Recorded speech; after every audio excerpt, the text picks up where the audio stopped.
Com relação a essas provas testemunhais, nós temos a 24767, que é a normativa que faz referência à cooperação penal internacional, e os tratados do Mercosul, Protocolo de São Luís e de Nassau.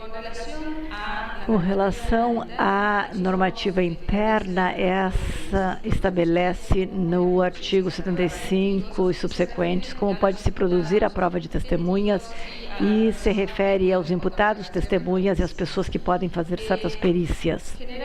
Geralmente, o procedimento para notificar uma pessoa ou para pedir que seja testemunha uma pessoa que está no estrangeiro emana tanto do fiscal, como do procurador ou do juiz, que precisam desse testemunho da pessoa que está no exterior, e remete a solicitação de assistência à chancelaria, à Direção de Assistência Jurídica Internacional, onde esse organismo observa e vê se essa petição é admissível de acordo com as normas internas, de acordo com o tratado, seja de São Luís ou de Nassau. Isso terá que estar fundamentado na petição. Há alguns requisitos que devem se estabelecer e que devem se cumprir e que são previstos não somente na normativa interna, mas também nos tratados referidos anteriormente. Assim, temos um formulário tipo que está na página da Autoridade Central, que é para unificar o critério daqueles que estão intervindo nas investigações e possibilitar que essas solicitações cheguem já estruturadas de forma tal que nós não tenhamos que ver se realmente cumprem todos os requisitos e podem, inclusive, ser preenchidas automaticamente através do sistema da página.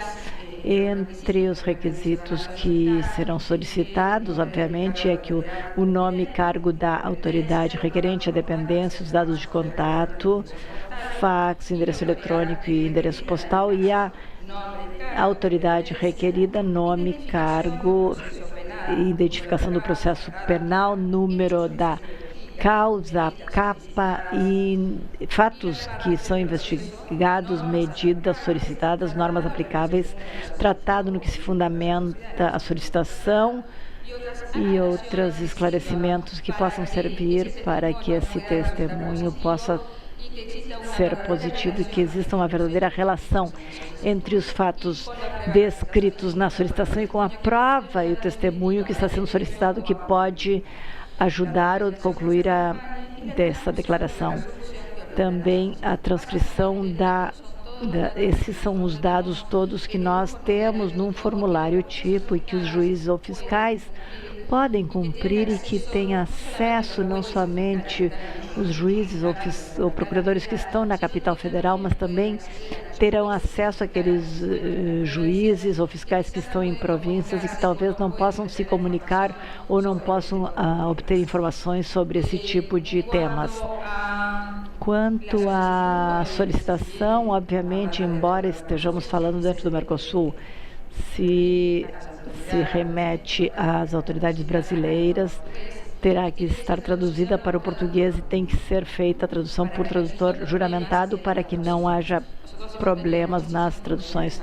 Nós tivemos muitos inconvenientes, às vezes, com as traduções, por exemplo, com a Itália, quando recebemos um exorto onde se pedia um tipo de testemunho do fisco italiano que pedia sobre os bens ou as contas que uma pessoa poderia ter, uma pessoa muito conhecida no futebol, e também estava relacionada com um tema de alimentos por um filho que ele tinha reconhecido previamente. A tradução não era muito boa e, infelizmente, não se entendiam os motivos pelos quais se solicitavam determinadas medidas e precisou ser rejeitada, e com isso impediu dar celeridade à petição ou atenção ao caso. Às vezes é fundamental que as traduções sejam feitas bem e que se utilizem os tradutores públicos para que não existam erros e para que o juiz que precisa fazer a prova testemunhal possa saber a finalidade do testemunho e se realmente isso leva ao fato que está sendo supostamente investigado. Por outro lado, outro aspecto importante quanto às testemunhas é quando se deve remeter a solicitação na qual se pede o testemunho de uma pessoa que está no exterior. A nossa própria lei indica que, no mínimo, com 45 dias de antecipação à audiência, deve-se solicitar isso, senão essa prova depois não pode ser feita. Muito nos aconteceu que a solicitação chega no último momento e, infelizmente, nós precisamos devolver essa solicitação ao juiz ou ao procurador, porque não podemos cumpri-la no exterior. E se a enviarmos, será rejeitado também. Depois temos os aspectos relacionados aos gastos, tanto da transferência de testemunhas como das perícias a realizar, que devem ser estabelecidas previamente antes de fazer a perícia ou transferência de testemunhas, para saber se esse vai ter acesso ou não, ou a se transferir ao Estado ou país requerente. Basicamente, são essas as pressuposições básicas necessárias na solicitação de assistência. Por outro lado, também temos que considerar que, se uma solicitação de ter assistência referida ao testemunho de um imputado que está preso, por exemplo, na Argentina, terá que estar assessorado o advogado de defesa ou o próprio que estiver, e neste caso a notificação será feita diretamente onde está detido ou preso. Temos também o outro aspecto que se refere ao fato de que as pessoas que estão detidas, presas, e solicita a sua transferência para outro país para que possa declarar. Nesse caso, há dois requisitos básicos: que a pessoa que é requerida para declarar em outro estado está presa dê o seu consentimento de forma expressa e livre, e que tenha o seu advogado que possa assessorar das consequências que podem derivar da sua declaração no outro estado. Por outro lado, nós também temos o outro aspecto que está vinculado ao fato de que, se a pessoa for transferida, quais são as imunidades que tem, se existia ou não um delito prévio anterior à transferência, se pode estar sujeita à imunidade nesse sentido e não acusada penalmente. Também isso está previsto na Lei de Cooperação Penal Internacional e também está expressamente estabelecida tanto no protocolo de São Luís como de Nassau.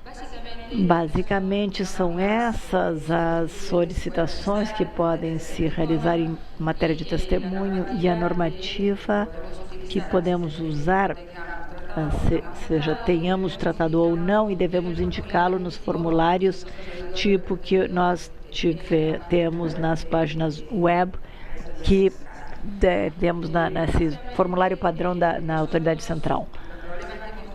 Nós, basicamente, os problemas que tivemos nesse tipo de assistência no primeiro nível, no segundo escalão do primeiro nível, não tivemos muitos inconvenientes, a não ser aqueles que eu acabo de mencionar quanto ao prazo em que se envia a solicitação, ou bem aqueles problemas que não houve cumprimento do estabelecimento dos gastos e impossibilitou a transferência das pessoas sujeitas a testemunho. Depois temos muitos intercâmbios em relação a essa solicitação ou assistência, especificamente com o Uruguai e com o Paraguai, que são muitos nesse tipo de nível, e com o Brasil também estamos tendo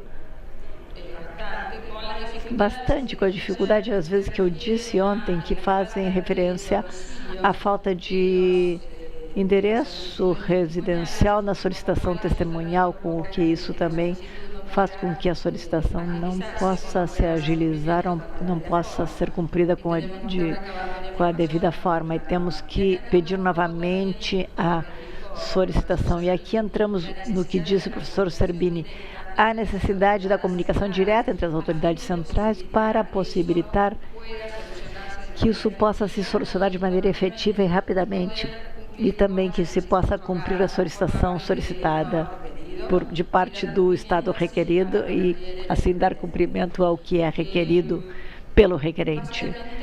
Basicamente, considero que se os problemas existem neste nível, podemos resolvê-los a partir das comunicações diretas. Não temos nenhum inconveniente, isto mais ou menos se estabeleceu um prazo médio de diligenciamento na Argentina, que pode acontecer entre 3 a 4 meses, também dependendo do lugar onde a medida ou testemunho precise ser solicitado. Estamos falando também de que as medidas com relação a testemunhos podem acontecer por videoconferência. A videoconferência não é estabelecida nos códigos processuais, seja nos códigos nacionais ou provinciais. A videoconferência é uma medida excepcional, de exceção, que atualmente os procuradores, juízes e autoridades centrais utilizam para possibilitar que se possa ouvir a declaração de forma direta e sem maiores inconvenientes. Só estabelecer se os sistemas são compatíveis em ambos os estados. Também temos outra forma de obter declarações testemunhais voluntárias, que são feitas através da via consular. De acordo com o nosso regulamento consular, os cônsules podem receber declarações voluntárias no consulado e elas podem ser enviadas diretamente à causa judicial sem nenhum tipo de inconveniente. Isso aconteceu, por exemplo, naqueles casos de crime de lesa humanidade, onde muitas pessoas estavam morando no exterior porque tinham fugido ou saído da Argentina pela ditadura, e muitas dessas pessoas que estavam na Espanha, em Barcelona, em França, Itália, foram aos consulados argentinos e ali voluntariamente fizeram a declaração, e isso foi direcionado para o juiz ou o procurador que estava conduzindo a causa naquele momento. Claro que nesses casos a videoconferência foi de primordial importância e serviu justamente para que todos esses testemunhos possam acelerar os prazos e cheguem ao tribunal oral, que tem que estabelecer a condenação para que possa ter todos os elementos necessários para proceder com relação à sentença. Isto é no que se refere à assistência via consular. Por outro lado, também temos que ter em mente que a pessoa que vai testemunhar poderá ter imunidades e incapacidades ou privilégios. Isso será regido pelo Estado requerido ou pelo Estado requerente, quem definirá a situação. Acho que esses são os pontos mais relevantes que existem em matéria de prova testemunhal, pelo menos do ponto de vista da óptica da autoridade central, que eu digo não gera muitos inconvenientes, mas isso foi canalizado de forma fluida com outros estados que fazem parte do Mercosul.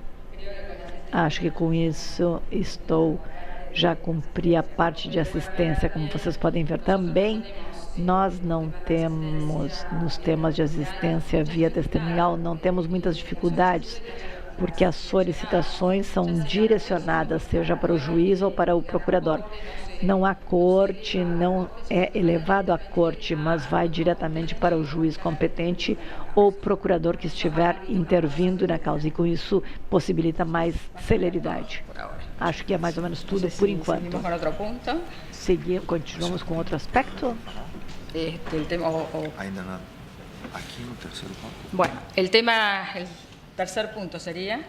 Esse aqui, busca apreensão para testemunhal. Bueno. Terceiro ponto, quanto à pensão,